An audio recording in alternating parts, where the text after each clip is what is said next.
Yeah, let's talk about the Amex example because it's certainly a very interesting one. I don't see what's happening with Amex in the same way that I think that you are. I don't see this as an example of liberalization or an effort to China to open up, or even an effort by China to kind of, allow foreign competition in order to be able to redress some of its own internal problems.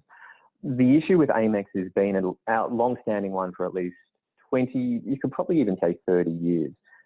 America's electronic payments companies, the card companies, have been trying to get into China's market for a very, very long time. I mean, Visa in particular has very much been at the vanguard of trying to access China's payment system. I think it was in the 90s that it was involved in cooperating with the People's Bank of China to help them set up a standard for electronic payments and credit cards.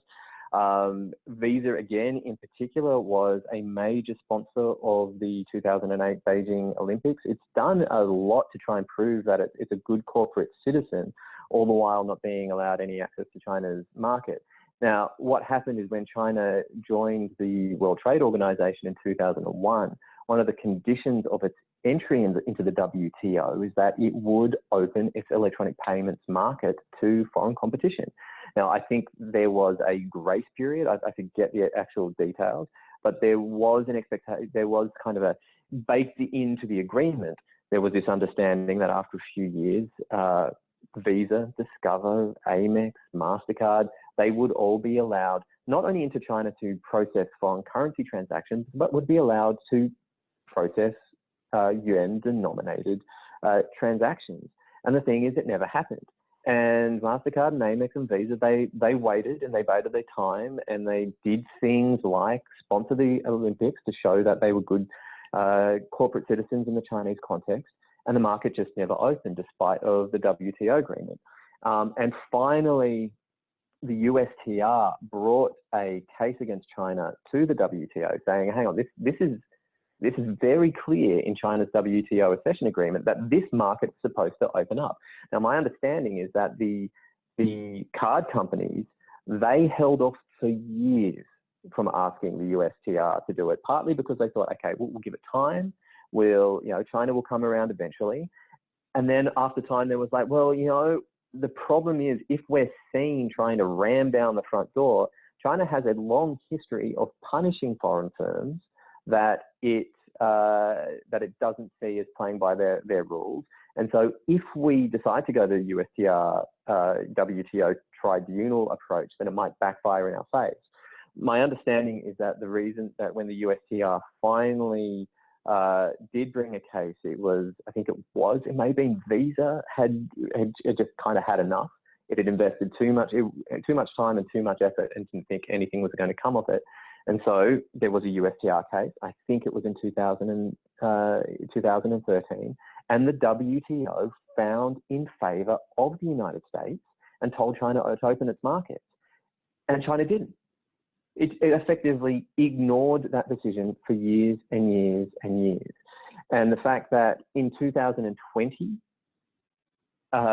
China is about to let American Express into the market, despite the fact that an agreement from 20 years ago said that China would do it as part and parcel to its WTO accession, is an indication of cracks in the system. What it's an indication of is that China is sufficiently secure and sufficiently comfortable in its dominance, in the dominance of local Chinese firms of its own domestic electronic payments market, that it can afford to throw a bone to foreign competitors and not worry about losing either market dominance or all the profits that accrue from that sort of business.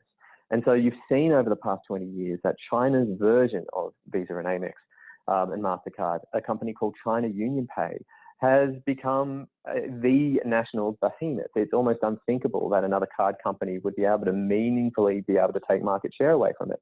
On top of that, particularly when you travel the world these days, particularly in places like Southeast Asia, you see the China UnionPay symbol everywhere next to Visa and MasterCard. Even the United States, certainly in Australia where I'm from, it's ubiquitous as well.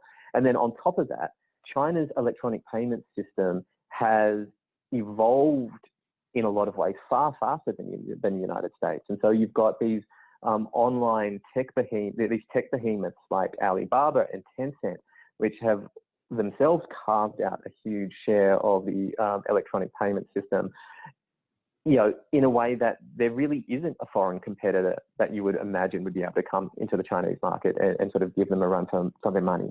So the point is that today, China can afford to allow foreign competition into the market in this space and not have to worry about that competitor ever being anything more than a bit player. So I don't necessarily see this as a sign of Chinese weakness. I think as much as anything, this is a sign of Chinese strength.